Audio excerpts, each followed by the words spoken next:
Hi, I'm Tim. Welcome to our channel, and thanks for logging on. If you enjoy these videos, do me a favor and subscribe to our YouTube channel right here at Watchbox Reviews. I would really appreciate it, and I promise to update daily. If you like this watch, you can see it and purchase it on our website, thewatchbox.com.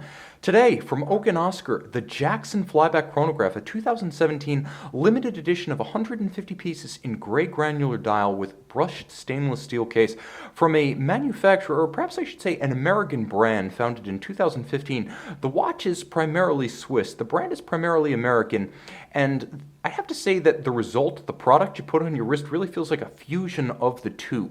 On my wrist, it's also an antiquarian sensibility in that the size is quite moderate, 46.5 millimeters lug-to-lug, 14.5 millimeters thick, and 40 millimeters in diameter. You could easily wear this watch on a wrist as small as 13.5 centimeters circumference. The spacing between the lugs is 20 millimeters, and that's important because more than any other watch I've experienced recently, this one feels as though it were designed with strap swapping as a factory intent. That is, once you've gotten past the two factory straps, which are richly appointed, both made of leather from Chicago's Horween Leather Company. It's a shell cordovan seamless horse that seems to become cooler by the year. Perhaps the best known version is the Casafagliano shell cordovan seen on Jaeger-LeCoultre Reversos.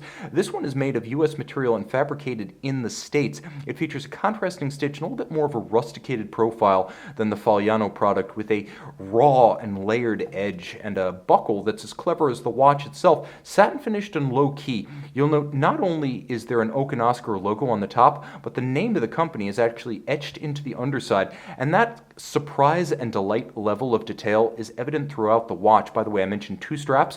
One is a cool and funky orange perforated, almost Corfam style strap. It's leather, but it's designed to look like a 70s synthetic with diminishing circle apertures and an electric orange that matches the accent of the dial. The case, however, understated. As you can see, all in satin finish. It has a strong case band defined by the junction between the mid case and the bezel, and then I like the fact that the conical bezel is stepped back from the mid case to give it a little bit of an inset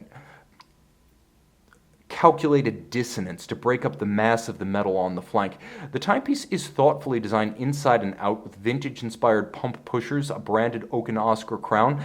A little fact about this watch is that not only do you get both straps, you get a strap tool and you get a Horween leather pouch that's manufactured into a carry case in the Midwest, in Indiana, I believe. There's a lot of U.S. inflection about the design, and that carries over onto the dial. There's a tachymeter scale outboard because this is a motorsports-inspired watch, although probably not in the fashion you imagine, as the sports and the namesake of the watch, the 1895 Herald Tribune motor car race starting in Jackson Park, Chicago, eventually won by the Duryea motor wagon. We're not talking Daytona here, we're not talking F1, we're talking an era when cars were known as horseless carriages and generally steered with tillers. If you've seen the Duryea in the Smithsonian, you'll know exactly what I mean. But the dial of the watch, granular, pebbly, and not quite what would be called opaline. It has a coarser grain than that. It's almost like a Jaeger-LeCoultre Duomet dial or a Patek Philippe 5524G. Accents everywhere. Orange, lively, fun-loving, light-hearted, and much appreciated. You're wondering where the name comes from? Well, the oak still has me puzzled, but Oscar is the founder Chase's dog.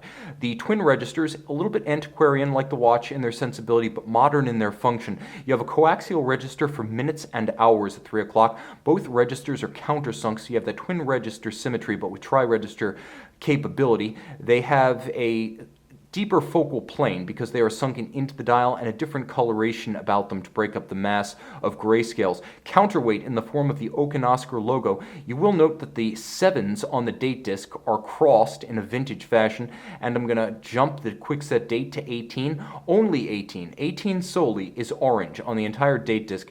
The founder of the company actually emailed me after seeing this watch on my Watches Live show and said he would tell me in confidence why that 18 is orange. So I might find out, sadly, I can't share. Anything but a default dial design, as all the indices are applied rather than printed, and you will note that they feature a characteristic T form on their top that defines the lume shot of the watch by a series of circumferential radially arrayed T's. There will be a lume shot, so stay tuned. You will note flyback chronograph, not just a chronograph, but with flyback capability to restart after resetting with a single push of a button. Turn it all over, and you can see protected to 50 meters water resistant caliber 3916M from Eterna, the parent company of ETA back in the 1920s. Today still based in Grenchen, Switzerland, and building movements like this.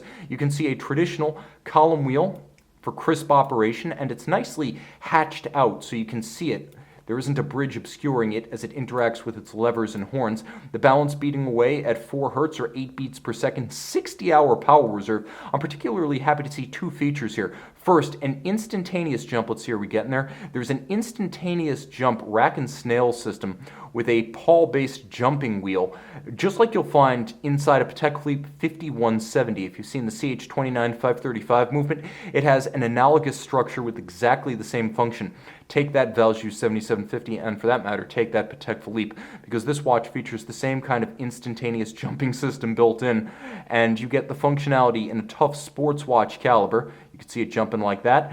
60-hour power reserve, hacking seconds, quick set date, customized with the Oak and Oscar logo at center, and anything but a default finish. It's a high-grade machine finish, but you will appreciate it. Nicely executed, 25 jewels.